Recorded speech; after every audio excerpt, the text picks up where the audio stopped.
بسم الله الرحمن الرحيم الحمد لله وكفى وسلام على عباده الذين اصطفى أما بعد أعوذ بالله من الشيطان الرجيم بسم الله الرحمن الرحيم الحمد لله رب العالمين الرحمن الرحيم مالك يوم الدين إياك نعبد وإياك نستعين اهدنا الصراط المستقيم صراط الذين أنعمت عليهم غير المغضوب عليهم ولا الضالين.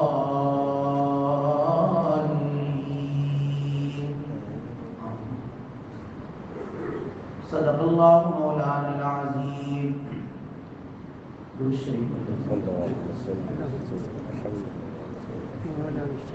واجب الاحترام بزرگوں، سورہ فاتحہ کی پہلی ابتدائی 3 آیتوں میں تعریف و تعارف ہے.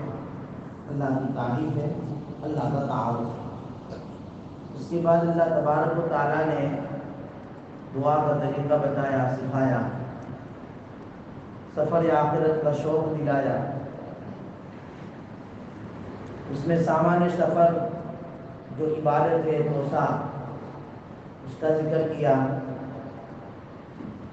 آدمی نے اللہ کی تعریف بھی کر دی، اللہ کا تعارف بھی حاصل کر لیا. اس کے بعد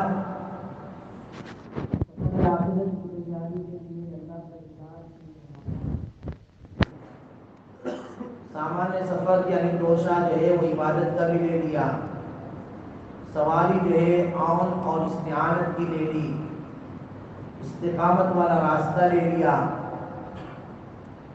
اب راستے کے جو رفیق تھے تو بہترین راستے کے اندر جو رفیق ہونے چاہیے، رفیق قبل الطریق، راستے سے پہلے رفیق اور جو ہے ساتھیوں کی ضرورت ہے. اس کی بھی دعا کرتی کہ اللہ ان لوگوں کا راستہ بتا جن پر آپ نے انعام کیا.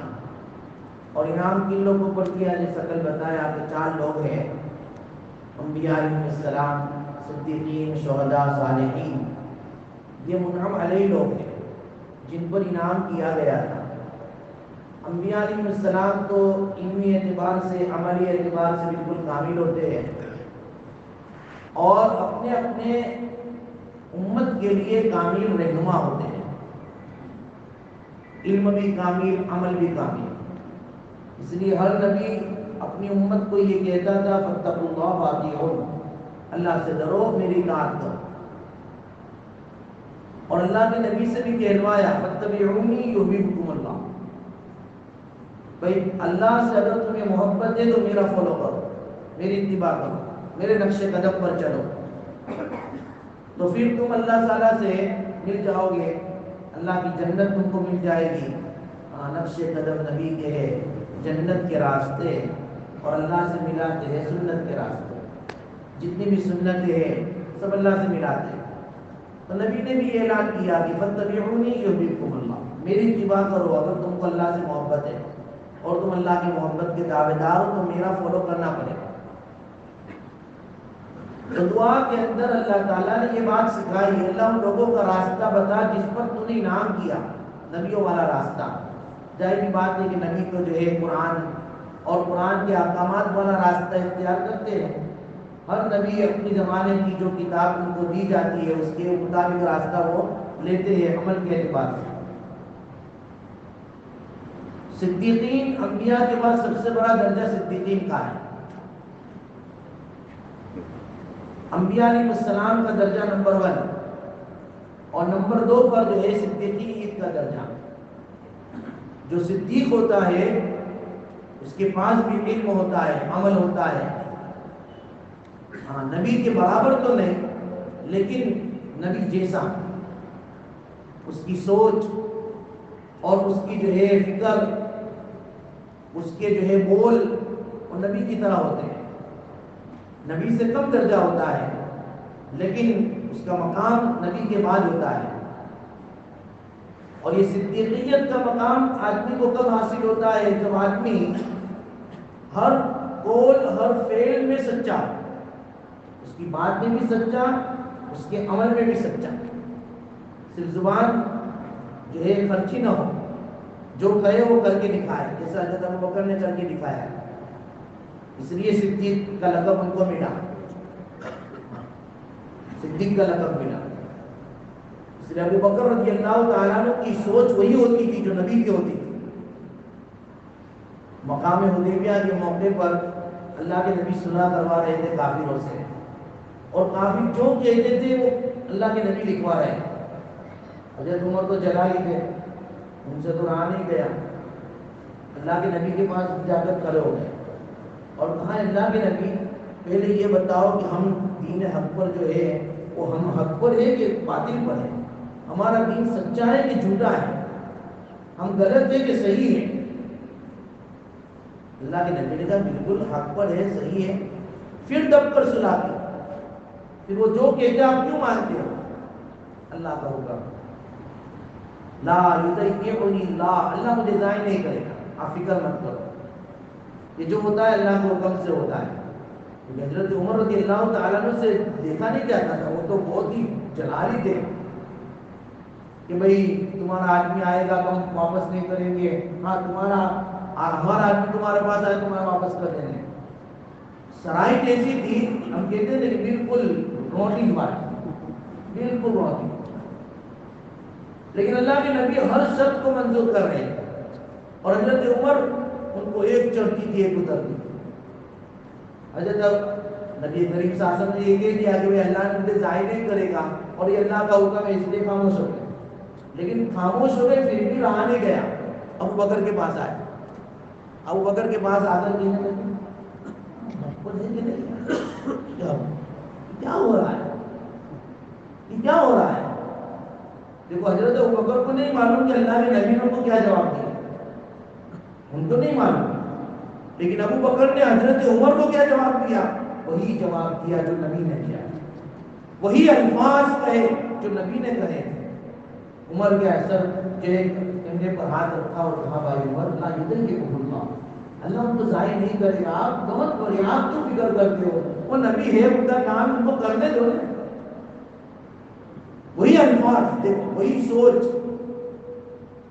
آدمی جو ہے عمل کے اعتبار سے، قول کے اعتبار سے نبی کے رنگ میں ایسا رنگ جاتا ہے کہ صدیقیت کا جو ہے مقام ہے نا، نبوت کا عکس یہ صدیقیت کے جو ہے سینے پر ایسا دکھتا ہے کہ جو نبی سوچتا ہے وہ صدیق سوچتا ہے، جو نبی بولتا ہے وہ صدیق بولتا ہے، جو نبی کی فکر ہوتی ہے وہ صدیق کی فکر ہوتی ہے۔ صدیقیت کا مقام حضرت ابوبکر کو ملا۔ آدمی جب سچ بولتا ہے، سچ عمل کرتا ہے، ہر ایک قول عمل میں سچا، اور اللہ ہمیں معاف کرے ہمارا تو قول بھی جھوٹا، عمل بھی جھوٹا، ہم تو بات میں جھوٹ، اور جو ہے ہمارے عمل میں بھی نہ اخلاص اور نہ جو ہے اس کے اندر کچھ تو کہتے ہیں کہ بالکل توجہ نہیں، خشوع خضوع بالکل نہیں۔ جب آدمی کیفیت بناتا ہے نا اپنے آپ کو سچا بناتا ہے تو پھر اللہ تبارک و تعالیٰ صدیقیت کے مقام پر اس کو تبدیل کرتے ہیں۔ حدیث میں آتا ہے ایک آدمی سچ بولتا رہتا ہے، سچ بولتا رہتا ہے حتیٰ یکتب عند اللہ صدیقا، پھر اللہ اس کو صدیق لکھ دیتے ہیں۔ اور ایک آدمی جھوٹ بولتا ہے، جھوٹ بولتا ہے، جھوٹ بولتا ہے حتیٰ یکتب عند اللہ کذابا، پھر اللہ کے یہاں اس کو جھوٹا لکھ دیا جاتا ہے۔ جھوٹ بولنے کا عادی بن جاتا ہے تو پھر جھوٹا لکھا جاتا ہے۔ تو صدیقیت کا مقام، اور صدیقیت کا مقام اور مرتبہ کس کو ملا؟ ابو بکر کو ملا۔ ابو بکر کا کیا مقام تھا؟ ابو بکر کا کیا مرتبہ تھا؟ ابو بکر کون تھے؟ وہ انشاءاللہ تعالی ہم بقیہ جو تفسیر اتوار کو کریں گے، یہاں سے کنٹینیو چالو رکھیں گے، اس میں بتاؤں گا ابو بکر کا مقام۔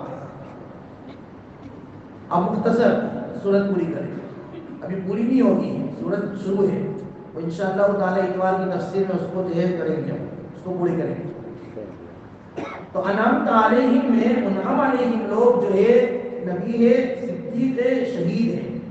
ہاں شہید بھی اس کا مقام اتنا بڑا ہوتا ہے کہ اپنے اندر وہ علمی اور عملی ایسا جذبہ پیدا کرتا ہے کہ دین کے خاطر اپنی جان دے دیتا ہے، اس لیے اللہ کے یہاں اس کا بہت بڑا مقام ہے۔ اس لیے کہا ہم تعلیم، اللہ ہم کو ان لوگوں کا راستہ دکھا جو یہ راستے پر چلے ہیں، نبوت والے راستے پر، صدیقیت والے راستے پر، شہداء والے راستے پر، اور چوتھے نمبر پر صالحین والے راستے پر۔ نیک لوگ کون ہیں، شہید کون ہے، وہ بھی تفسیر انشاءاللہ ادھر کریں گے اگر ہوگی تو، ورنہ چاند تو ہو ہی گیا ہے، سمجھ میں دنیا میں تو ہو چکا ہے،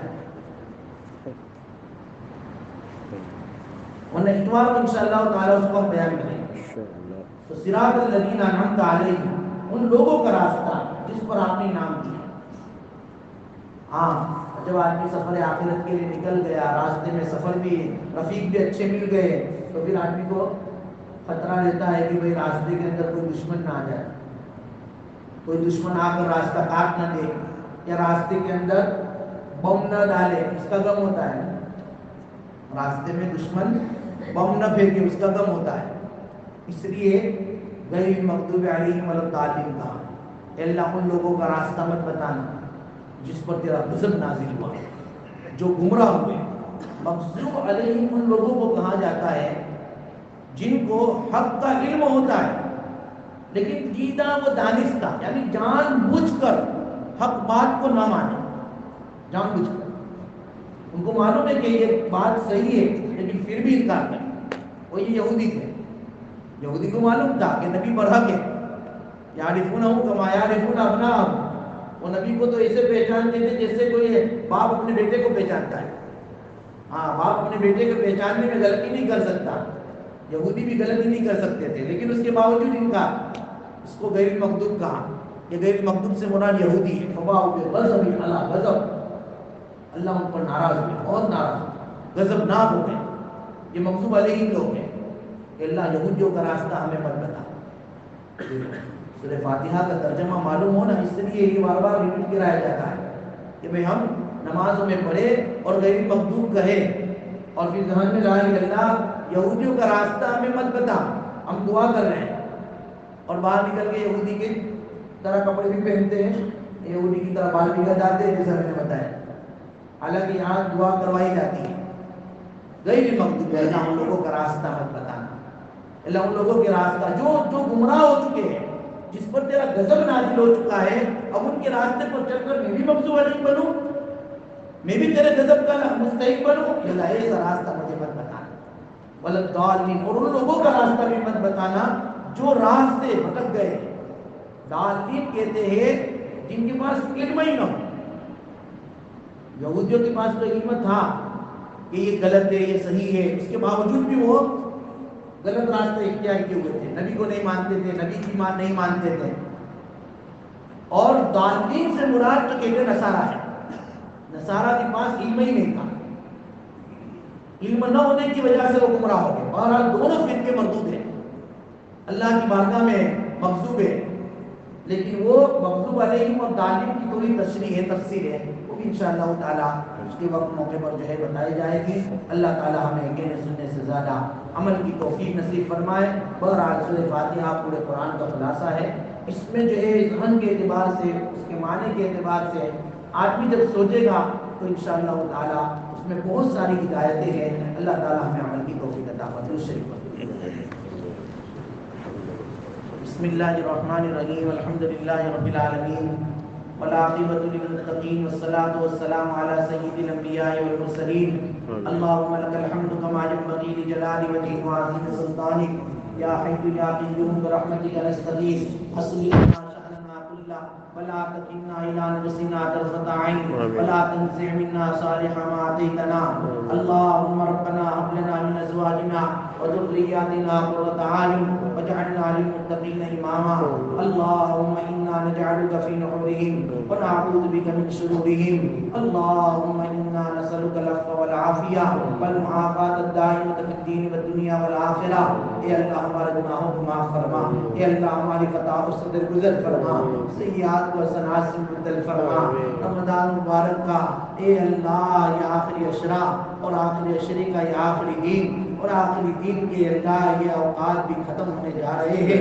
اے پیارے اللہ، اے پیارے اللہ، اے پیارے اللہ، مغفرت فرما دیجیے، اے اللہ پورے مجمع کی مغفرت فرما دیجیے، ہمارے ماں بہنوں کی مغفرت فرما دیجیے، اے اللہ پورا مجمع پورا مہینہ اے اللہ تیرے دین کی باتوں کو اے اللہ سننے کے لیے بیٹھا، اپنے اوقات کو فارغ کر کے اے اللہ جنہوں نے جس شوق کے ساتھ سنا ہے اے اللہ عمل کا جذبہ بھی پیدا فرما دیجیے، اے اللہ اس بیٹھنے کو بھی قبول کر لیجیے، سننے کو سنانے کو قبول کر لیجیے، ہمارے لیے ہماری نسلوں کے لیے ہدایت کا ذریعہ بنا لیجیے، مغفرت کا ذریعہ بنا لیجیے، رفع درجات کا ذریعہ بنا لیجیے، بار بار اسی دینی مجالس میں شرکت کی اے اللہ توفیق عطا فرما دیجیے، اے اللہ توفیق عطا فرما دیجیے، اے اللہ واقعی رمضان مبارک کا اے اللہ جیسا اے اللہ ہم نے حق ادا کرنا چاہیے تھا ویسے نہ کر سکے، اے پیارے اللہ معاف کر دیجیے، معاف کر دیجیے، اللہ اس رمضان تمہاری زندگی کا آخری رمضان نہ بنائیے،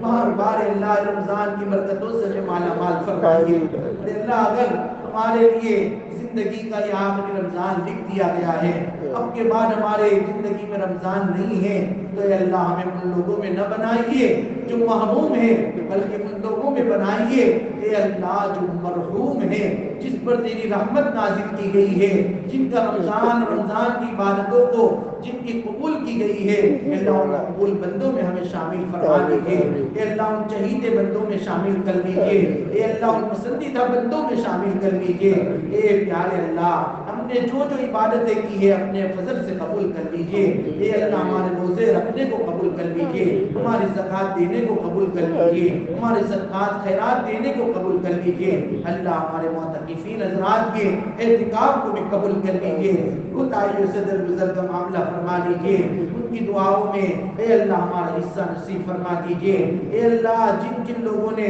پوری دنیا میں جہاں کہیں بھی اعتکاف کیا سب کو قبول کر لیجیے، اے اللہ پورے مسلمانوں کے روزوں کو قبول کر لیجیے، تمام ایمان والوں کے اعمال کو قبول کر لیجیے، اے پیارے اللہ ہماری بستی میں رحم و کرم کا معاملہ فرما دیجیے، لوٹ فاٹ کو ختم کر دیجیے، اے اللہ امن و امان قائم فرما دیجیے، اے اللہ امن و امان قائم فرما دیجیے، اللہ امن و امان قائم فرما دیجیے، اے پیارے اللہ، اے پیارے اللہ، اے پیارے اللہ، اے اللہ ہمیں تیرے نبی کی سنتوں پر چلنے والا بنا دیجیے، نبی کی سنتوں کی محبت ہمارے دلوں میں ڈال دیجیے، اے اللہ نبی کی سنت ہمارے دلوں میں ڈال دیجیے، تیرے احکام کی بجاوری ہمارے دلوں میں ڈال دیجیے، اے اللہ اعمال کی رغبت اور محبت پیدا فرما دیجیے، اے اللہ گناہوں کی نفرت ہمارے دلوں میں ڈال دیجیے، باقی ہم بڑے گنہگار ہیں، رمضان مبارک جیسے مبارک اوقات میں بھی اے اللہ ہم نے گناہ نہیں چھوڑے، جھوٹ نہیں چھوڑا، غیبت نہیں چھوڑی، اے اللہ بد نگاہی نہیں چھوڑی، اے اللہ لوگوں کے بارے میں غلط گمان قائم کیے، اے پیارے اللہ یہ ساری گناہوں کو معاف کر دیجیے، آئندہ نیکوکاروں کی زندگی نصیب فرما دیجیے، اے اللہ تیرے نیک بندوں میں شامل کر دیجیے، اے اللہ تیرے بہت سارے نیک بندے ایسے ہوں گے اے اللہ جنہوں نے رمضان مبارک کی قدر کی ہوگی، راتوں کی قدر کی ہوگی، دنوں کی قدر کی ہوگی، ارے اللہ قرآن سے اپنے آپ کو ایسا جوڑا ہوگا کہ کئی سو قرآن اے اللہ قرآن ختم کیے ہوں گے، اے پیارے اللہ ان مقبول بندوں میں ہمیں بھی شامل کر لیجیے، ہمیں بھی شامل کر لیجیے، اے اللہ ہم نے جو عبادتیں کی ہے اپنے فضل سے قبول کر لیجیے، اے اللہ قبول کر لیجیے، تینوں حرموں کی اللہ حفاظت فرما لیجیے، اے اللہ تینوں حرموں کی حفاظت فرما لیجیے، اے اللہ ہماری ماں بہنوں کو بھی جزائے خیر عطا فرما دیجیے، ان کی محنتوں کو بھی قبول فرما لیجیے، اے اللہ ہم میں جو بیمار ہے ان کو شفا دے دیجیے، ہمارا حافظ عبداللطیف کو بھی مکمل شفا عطا فرما دیجیے، اور اے اللہ ہمارے حافظ صابر کی